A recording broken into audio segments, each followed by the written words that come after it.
الحمدللہ ان 6 بزرگوں کی زیارت سے فارغ ہونے کے بعد اب ہم حضرت شیخ ابو المحاسن یوسف رحمۃ اللہ تعالیٰ علیہ کے مرشد حضرت ابو زید عبد الرحمن المجذوب رحمۃ اللہ تعالیٰ علیہ کی بارگاہ میں حاضری کے لیے جا رہے ہیں، اور یہ بزرگ نہایت عظیم بزرگوں میں سے ہے اور بڑے زبردست شاعر بھی تھے۔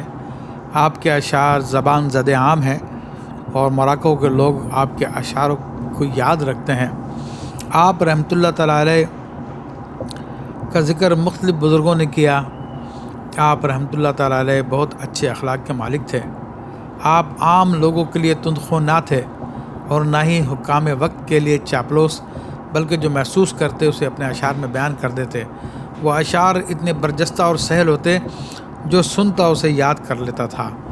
آپ حکام وقت کی غلط باتوں پہ برملا تنقید کرتے اور کسی ملامت کی پرواہ نہ کرتے تھے۔ ہمیشہ لوگوں کو عمل کی ترغیب اور سستی چھوڑنے پہ ابھارتے تھے۔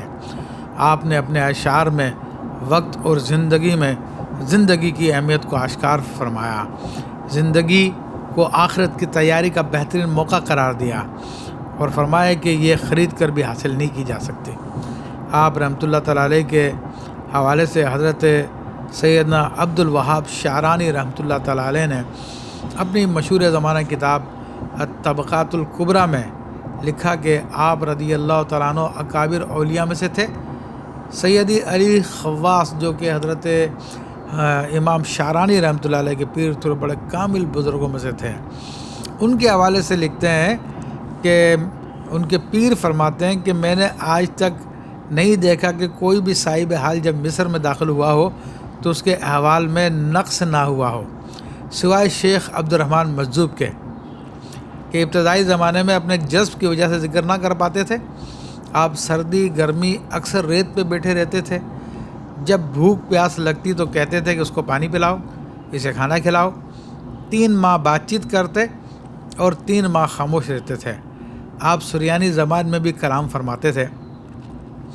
اور بڑی دلچسپ بات حضرت عبد الوہاب شعرانی رحمۃ اللہ تعالیٰ علیہ نے اپنے پیر کے حوالے سے لکھی، جو کہ حضرت شیخ عبد الرحمن المجذوب رحمۃ اللہ علیہ کے مرتبے کو ظاہر کرتی ہے، کہ فرماتے ہیں کہ میرے شیخ علی خواص رحمۃ اللہ علیہ فرماتے تھے کہ جب میں شیخ عبد الرحمن مجذوب کی خدمت میں حاضر ہوتا ہوں تو خود کو ایسا سمجھتا ہوں گویا کوئی بلی کسی درندے کے سامنے ہو۔ وہ مجھے سلام بھیجا کرتے تھے۔ یعنی کہنے کا مقصد یہ ہے کہ روحانیت میں حضرت عبد الرحمن مجذوب رحمۃ اللہ علیہ کی بڑی شان تھی۔ اور پھر مزید اس کی وضاحت کرتے ہوئے کہتے ہیں کہ ان کا خادم اپنے خادم کے ذریعے مجھے سلام بھیجا کرتے تھے، اور وہ ان تمام باتوں کی مجھے اطلاع دیا کرتا تھا جو رات میں میرے ساتھ پیش آیا کرتی تھی۔ تو میں ان کی وسعت علم پہ حیران ہوتا تھا۔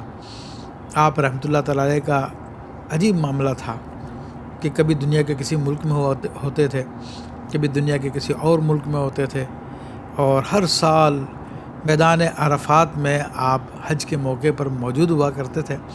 حضرت سیدی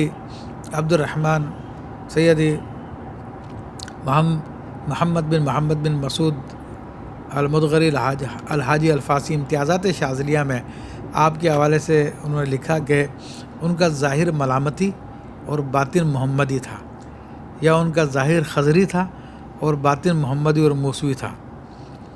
تو آپ رحمۃ اللہ تعالیٰ علیہ کا مزار مقدس جہاں پہ ہم جا رہے ہیں، یہ مغربی اقصیٰ میں 14ویں کے چاند کی شہرت رکھتا ہے، اور شہر مکناس میں حضرت مولایا اسماعیل کا جو بڑا مقبرہ ہے، اس مقبرے میں آپ کا مزار شریف ہے الحمدللہ رب العالمین۔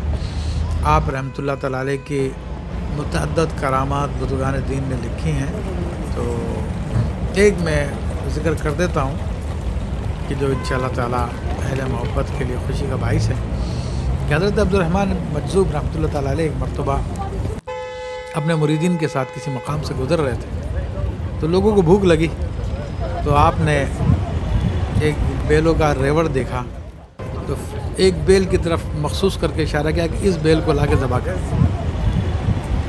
مریدین حیران تھے کہ کس کا ریوڑ ہے، کس کا بیل ہے، لیکن شیخ نے حکم دیا تو انہوں نے عمل کر لیا۔